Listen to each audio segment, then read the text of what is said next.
Chicago and its metro area families are under attack. All of Chicago and all of the places that surround it has a blanket of demons that is running rampant. And instead of y'all casting out the demons, addressing y'all issues, and solving for the issues that's in your communities, you want to come to me and say, Anton, don't address it. Don't bring light to it. Let the demons continue to run in the dark. But you know what I said? I said, listen, light and darkness, they can't exist in the same space. When you shine light on the darkness, it forces you to get uncomfortable. And so when I see people in the chat and they feeling some type of way and they say, oh my God, you can't relate that to this. You can't say that. You can't say this. I know that I'm wrestling with the devil right now. I know that the devil is mad. And so when the devil get mad and they start complaining, you don't start to let the devil continue to have his way. You got to drive him out. You got to drive the devil all the way out. 100%. Shout out to Charles. I'm going to be reading that super chat shortly. So what we going to do right now is we going to dedicate an entire segment just to Chicago and its metro areas. Where shall we start, ladies and gentlemen, and how should we do this? Considering that the streets of Chicago is not even owned by Chicago itself. It is leased out for decades to an entity that you guys pay into, and you have no control over the rates that you have to pay. But neither here nor there. We gonna get there. Stick around. Shout out to everybody that super chat. I appreciate you. Let's get into Chicago, shall we? Where shall we start? Shall we start with a 2-year-old overnight that died as a result of an accidental shooting? Sure we shall.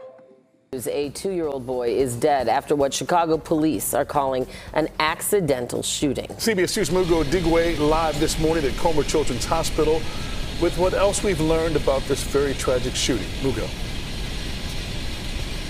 Yeah, good morning to you both. So here at Comer Children's Hospital is where that 2-year-old boy was initially rushed to after the shooting. Chicago police say he had a gunshot wound to his face. Here's a look at video. This shows the scene after that shooting. You can see officers out there investigating. This is near 118th and LaSalle in the West Pullman neighborhood. According to Chicago police, the incident was just before 8:20 last night. They say a 32-year-old woman told them she heard a loud noise, and then she went to check out where it was coming from, and that's when she found the 2-year-old boy with a gunshot wound to his face. Let's stop there. Because I know that we say that demons aren't real when you think that it's a joke. But what I'm trying to tell you is that every single day, I have to sort through and figure out what I'm not going to talk about with Chicago, because it's so much demonic activity that is happening in that city, all the way affecting y'all children. And you want to sit here and have a conversation with me, but not have a conversation with the very people that's illustrating all of this poor behavior? Don't worry about it, because once you get done dealing with the babies and you decide, you know what? I want to be responsible. I don't want to drink and drive. Or maybe I'm just trying to get home from work tonight and I'm very, very tired. And so I'm going to leave my car where it is. Or maybe I'm just needing to get some transportation and I want to go over and go to a specific space, or I want to send a car over here to this girl in order to bring her here. And you know what you got to deal with? This is what you got to deal with. Every single day, there is a different Uber driver that gets robbed in Chicago. Breaking, police say 3 passengers robbed an Uber driver in West Chatham overnight. Just after 2 this morning, they forced him to hand over his phone and hit him in the face near 78th and Lafayette. The victim drove to 27th and State, where he was able to contact police. He refused medical treatment. The passengers ran. Let's stop there for a minute. We're not even going to talk about the fact that you can't even ride share in Chicago and make extra money for your families. No, that's not a big deal. Crime is running rampant. Uber drivers and Lyft drivers is getting robbed. Little kids is getting shot in the face. No big deal. No big deal. Listen, I don't want to just leave this central to Chicago. I want to bring it outside of Chicago. All right? It's important that we bring it outside of Chicago. And one of the reasons why it's important for us to bring it outside of Chicago is because I don't even want y'all to think that the suburbs or the surrounding areas are more safe than it really is at all. When you drive 15 minutes, 20 minutes away and you want to go over to Thornton Township and Dolton where they're having at least 7 water main breaks and they're having a cut to the budget as far as being able to really be able to service the people, and the average median income is only $26,000 a year, don't worry about that. We may want to go a little bit further out, right? It doesn't matter if you're black. It doesn't matter if you're foreign. It doesn't matter if you're white. It's always something happening all around the city. Because I know you think you're safe, but maybe you're not. More light shed today on the horrific killing of 8 people in Joliet. Yeah, police are retracing the path of the killer to his death in Texas. Nate Rogers has been tracking the tragedy in Will County from the beginning. Nate.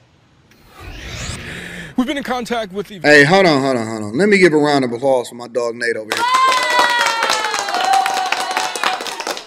Nate said, I'm coming through with the white on white, with the Gucci headband, with the Gucci, you know what I'm saying, top, and I'm going to look good for the camera. Nate says, I'm going to get my moment. Shout out to Nate. He said, listen, I know that it's a lot of violence and it's a lot of murders out here, but if I'm going to be on camera, I'm going to have my nails done. I'm going to have my beard tightened up. I'm going to make sure I got my Gucci headgear on, and I'm going white on white everything. Shout out to Nate. Victims' family members as well as their colleagues, many still too distraught to speak on camera at this time. We also now know for sure the relation of those victims to the suspect. The Will County coroner identifying the victims as the suspect's mother, 47-year-old Tamika Nance, his aunt, 38-year-old Christine Esters, who's a corrections officer at the Joliet Treatment Center. Also killed 35-year-old William Esters, the suspect's uncle. Also 31-year-old Joshua Nance, his brother who was bedridden. Finally, the suspect's 3 sisters, 20-year-old Alexandria Nance, 16-year-old Alana Nance, and 14-year-old Angel Nance, all shot to death. We can't get inside his head.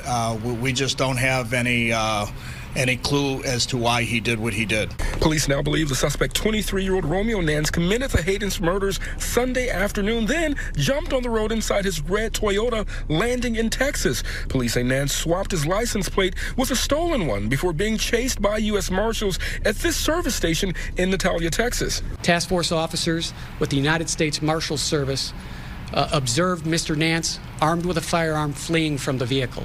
Authorities say Nance eventually shot himself after a confrontation with police. Detectives went to his home here in the 2200 block of Acres Lane Monday, finding blood on the front door. Inside, 2 relatives were dead. At the family's second home, 5 others discovered murdered. We do believe that the shootings at the 2200 block were the original shootings, and then the 2 random shootings took place shortly thereafter. Unrelated to this crime scene, police say Nance, who has a criminal history, then allegedly killed 28-year-old Doyosi Bakari and shot a 42-year-old man, also in Joliet. During the course of this investigation, we determined that a 3-year-old boy was unaccounted for, and we quickly located that child with a relative in a nearby community. And as you can see, more than 24 hours after the start of this investigation, the crime scene still remains blocked off. We know that crisis intervention teams were out here throughout the day speaking with neighbors and with family members as well. Police also telling us they don't believe that the suspect had any association in Texas. Let me back up something really quickly, because this is not only heinous. I'm going to re-emphasize my point. This is demonic. Let's back up.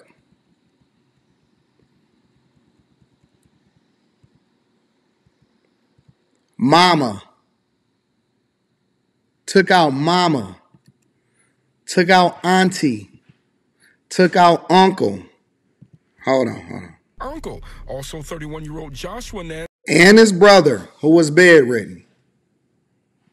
Took out his mother, his aunt, his uncle, and his brother. But that wasn't it. Took out his sister and 2 more sisters. A 14-year-old, a 16-year-old, and a 20-year-old.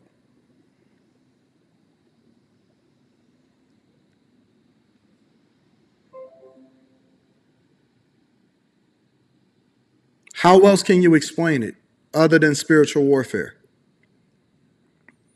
How else can you explain it outside of spiritual warfare? There is no logic. There is no justice. There is no love language that we can talk about. These are monsters. They should not be running around on the streets. I guarantee you that the family already knew that he was a monster way before he snapped and he took out everybody. And then he took out himself on top of it. These are stone cold killers and monsters that are running around on the streets feeling comfortable until they snap.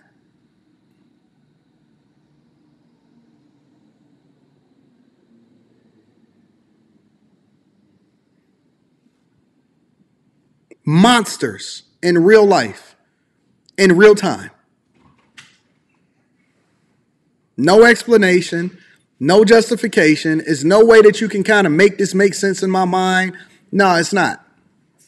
At all.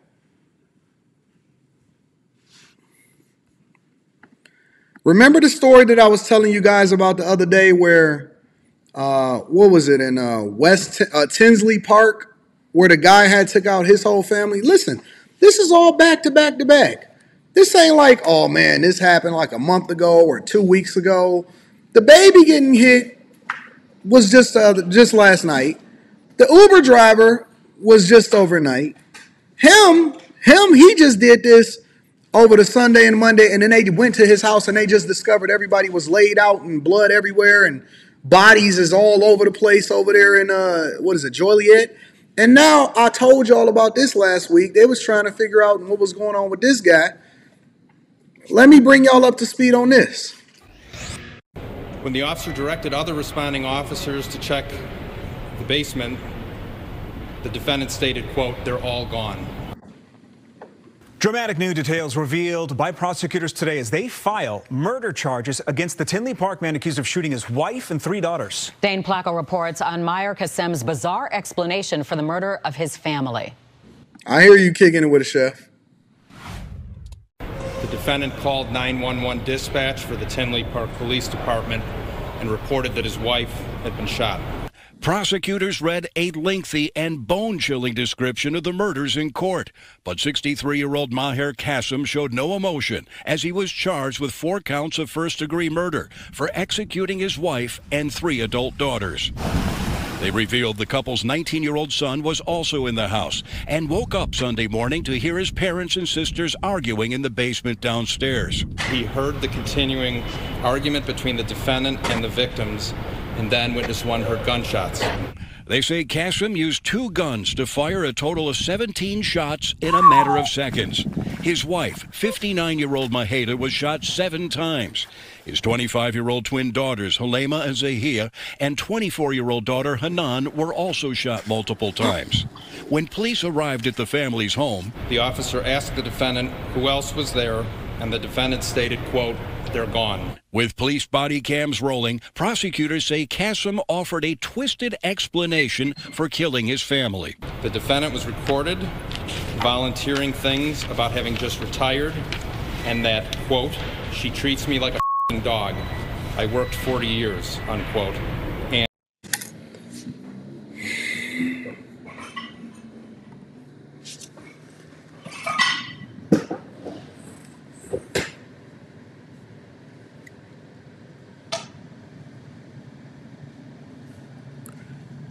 Couple different things here. Couple different things. Number one,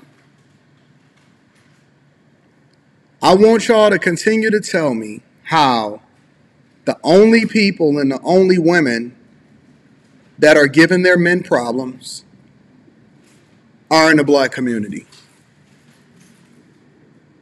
I want y'all to tell me why because the only thing I see on social media is this don't happen with other cultures. They don't deal with their women like this. This is not what's going on.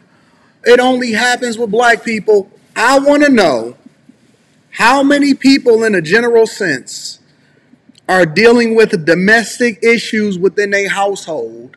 Because if you think it's only central to the black community, I'm curious, why are we looking at stories like this?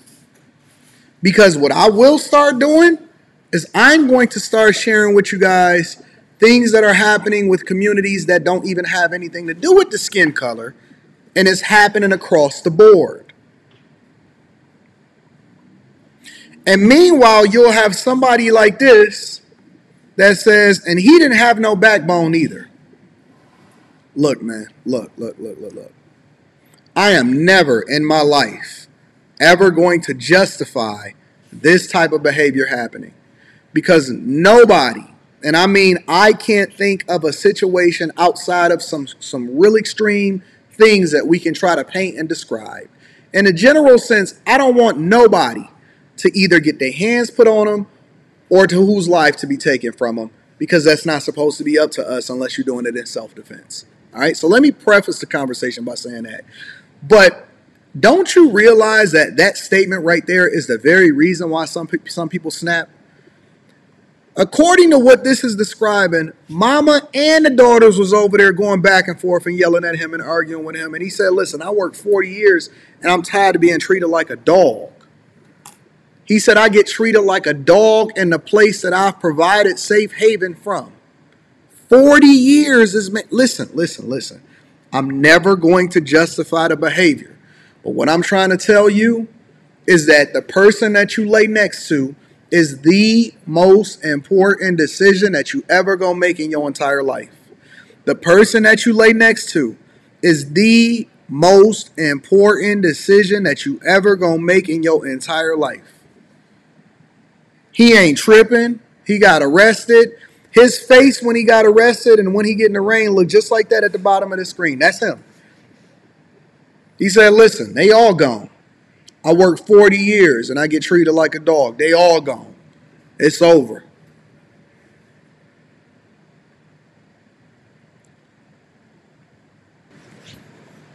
And, quote, I worked all my life to give my family a better home, and they treat me like a dog, unquote. Kassem's public defender asked for him to be released on home monitoring, but the judge ordered him held behind bars, calling Kassem, quote, a real and present threat to the safety of the community. He'll be back in court on February 16th. You're right, Rainbow Kid. He didn't off his son. He did not off his son. He broke down. I'm going to be talking about this on the Anton Daniels channel. I'm going to save it.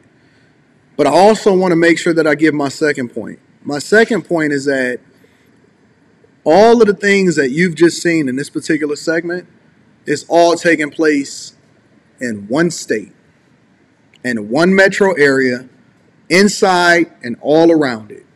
And it just so happened to be the Chicago metro area.